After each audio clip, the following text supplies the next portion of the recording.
Hi, I'm Wendy, and today I'm going to give you tips on how to organise your ideas for a presentation.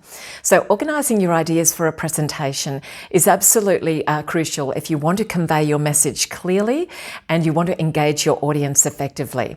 So the first thing you need to do is to define your purpose and audience. So understand the main objectives of your presentation and the needs of your audience. Are you informing and educating them? Are you trying to persuade them? Are you simply trying to entertain them? Obviously, the purpose, the objective of your presentation will have quite an important bearing on how you organise your presentation.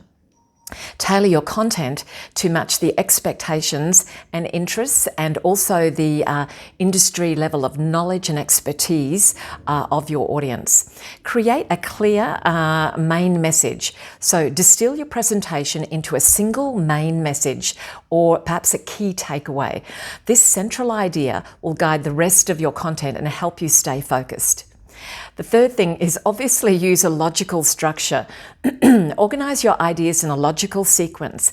Common structures could include like a chronological order, problem-solution order, cause-effect, or a simple introduction, body, and conclusion order. First off, create an outline. Develop an outline that includes the main points that you want to cover. Every main point should support your key message, your key takeaway, and it should be followed by supporting details and examples. Try to limit the main points so that you don't have overwhelm by your audience. If you've got too many, they'll simply get confused and overwhelmed. So I suggest sticking to about 3, 4, or 5 main points to ensure clarity and retention. Use visual aids. Nobody wants to listen to someone raving on, well, more or less like what I'm doing now.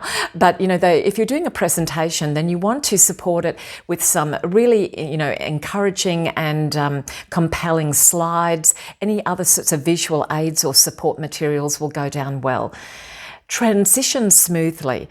So you will have transitional phrases that you can use to guide your audience through the presentation. So transition language helps you connect ideas and it creates a very flowing and very seamless flow between points. Start strong and end strong. We say this all the time when we do our music gigs. Have a strong start and have an equally strong finish. And that's what people will remember. So begin with a compelling introduction that really captures your audience's attention and it sets the scene, it sets the stage for the rest of your presentation. End with a strong conclusion that people will remember. They'll go away with, that'll be the last thing that'll be in their heads and they'll go away with that. Summarize the key points to reinforce the message. Balance your content. So distribute your content evenly across the main points.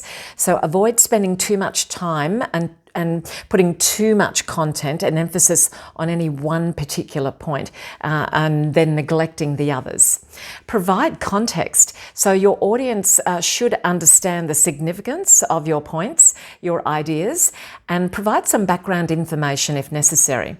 Engage with stories and examples. Everybody loves a story, and storytelling is an integral and very important part of your presentations.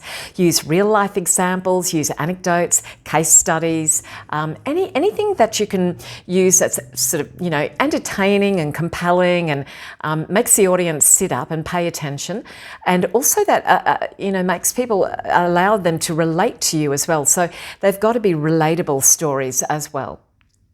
Use signposts. Now, signpost language are things like first, second, third, or let's discuss, or moving on to, or in summary, or in conclusion.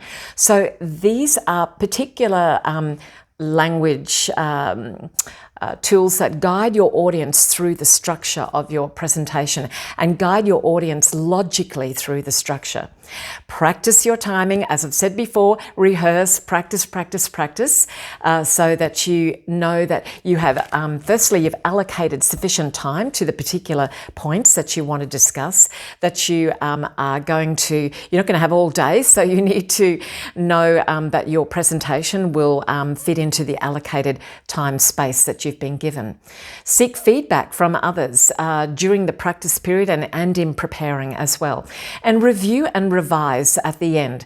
After you've organised your ideas, review your content for clarity, coherence, to make sure that it makes sense.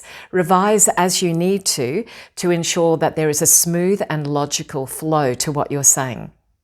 So remember, a well-organised presentation helps your audience to follow along easily and to grasp the key concepts of your presentation.